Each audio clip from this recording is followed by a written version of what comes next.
ఒకప్పుడు తెలుగుదేశం పార్టీలో చంద్రబాబుకు అత్యంత ఆప్తమిత్రుడు. పార్టీలో నంబర్ 2 స్థానంలో చక్రం తిప్పిన సుజనా చౌదరి తరువాత బీజేపీలో చేరారు. టీడీపీలో ఏం సమస్య వచ్చిందో తెలియదు కానీ ఆయన ఇప్పుడు చంద్రబాబు టీడీపీ పేరు చెప్పడానికి కూడా ఇష్టపడటం లేదు. దానికి సాక్ష్యం ఆయన తాజాగా పెట్టిన ఓ ట్వీట్. గూగుల్ డేటా సెంటర్ శంకుస్థాపన సందర్భంగా ముఖ్యమంత్రి చంద్రబాబు పేరును గాని, ఐటీ శాఖ మంత్రి లోకేష్ పేరును గాని కనీసం ప్రస్తావించకుండా కేవలం మోదీ, అశ్విని వైష్ణవులను మాత్రమే పొగుడుతూ పోస్టు పెట్టారు. విశాఖలో గూగుల్ ఐటీ హబ్ శంకుస్థాపన అనేది రాష్ట్ర ప్రభుత్వ ప్రయత్నం, కేంద్ర సహకారంతో జరిగిన భారీ ప్రాజెక్టు. స్వయంగా చంద్రబాబు, అశ్విని వైష్ణవ్ ఈ కార్యక్రమంలో పాల్గొన్నారు. అయినా కూడా సుజన తన ట్వీట్ లో క్రెడిట్ మొత్తాన్ని ప్రధాని మోదీకి, కేంద్రానికే పరిమితం చేయడం వెనుక లోతైన అసంతృప్తి కనిపిస్తోంది.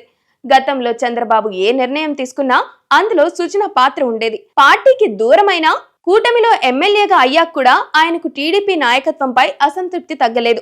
కూటమి ప్రభుత్వంలో సుజనా చౌదరి మంత్రివర్గంలో చోటు ఆశించారని, అది సాధ్యమవ్వకపోవడంతో ఆయన ఇలా టీడీపీపై అక్కసు కక్కుతున్నారని కొంతమంది అంటున్నారు. రాష్ట్రంలో జరుగుతున్న ప్రతి అభివృద్ధికి చంద్రబాబు మార్క్ పడకుండా అది మోదీ నాయకత్వంలోనే జరుగుతోందని ప్రజల్లోకి తీసుకెళ్లేలా సుజనా చౌదరి ప్రచారం చేస్తున్నారు. ఆ ఎజెండాను సుజనా చౌదరి అమలు చేస్తున్నారు కూడా.